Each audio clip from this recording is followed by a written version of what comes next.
Welcome to The Explainer. Today, we're stepping into the incredibly high-stakes, largely unseen world of high-voltage circuit breakers.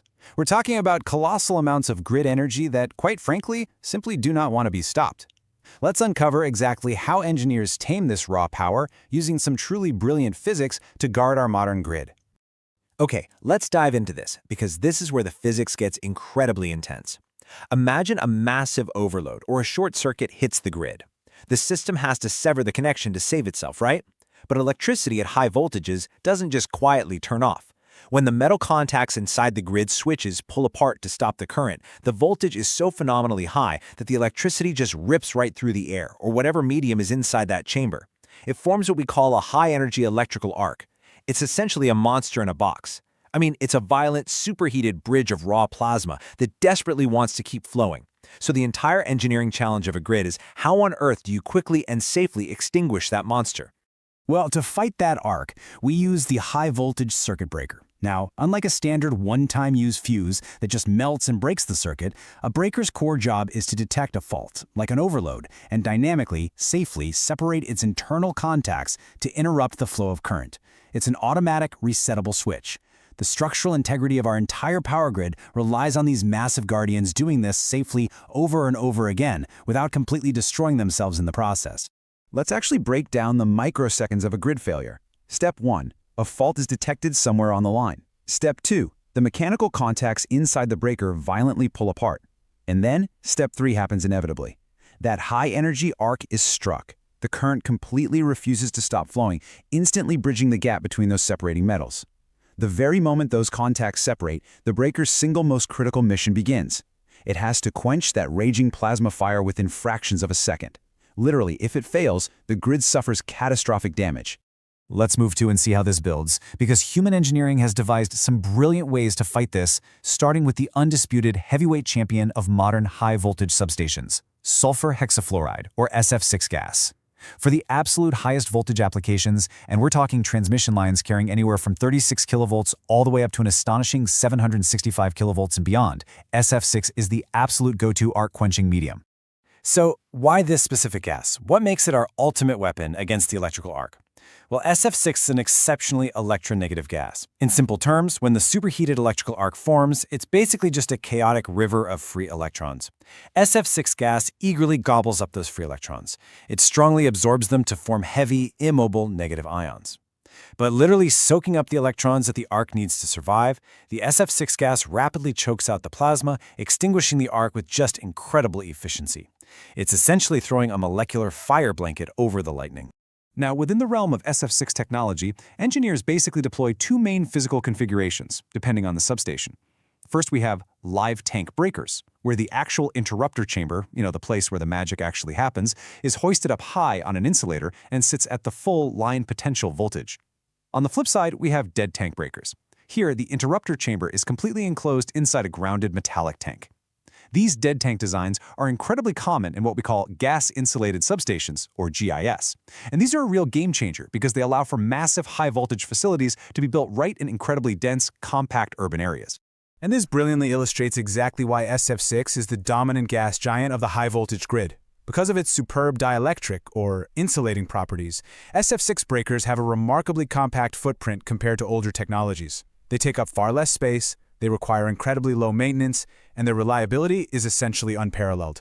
They are for sure the steadfast, heavy-duty guardians that keep the backbone of our massive transmission grid safe. But this brings us to a fascinating engineering pivot. What if we drop down slightly in voltage, say, looking at the medium voltage lines that distribute power locally, right through our neighborhoods? I really want you to think about this question. How do you extinguish a massive, raging electrical arc without using any gas, like SF6, at all? Basically, how do you starve a fire if you don't have a chemical blanket to throw over it? The answer is absolutely elegant, a perfect vacuum. You extinguish the arc by ensuring there is absolutely zero medium for it to ionize in the first place. Inside a vacuum circuit breaker, the metal contacts are housed in a hermetically sealed chamber with all the air sucked right out. When the contacts pull apart and the arc tries to form, it instantly realizes it has absolutely nothing to feed on. There are no gas molecules to ionize to carry the current. Because of this, the arc is snuffed out almost instantaneously at the very first moment the alternating current crosses zero. It is a stunningly clean, stunningly rapid interruption. Vacuum circuit breakers, or VCBs, are absolute modern marvels. Because the interrupter is hermetically sealed, they have an exceptionally long life and are virtually maintenance-free. They're the dominant, undisputed choice for distribution networks, typically handling anywhere from 11 kilovolts up to 36 kilovolts. Though, it's totally worth noting that modern engineering advancements have pushed VCB capabilities all the way up to 145 kilovolts for commercial use. And because they don't rely on greenhouse gases like SF6, they're totally environmentally friendly, with zero risk of gas leaks. Plus, they're tough enough to handle very frequent switching operations without breaking a sweat. Now, what's really interesting about this is the stark contrast between the era we live in now and the grid of the past.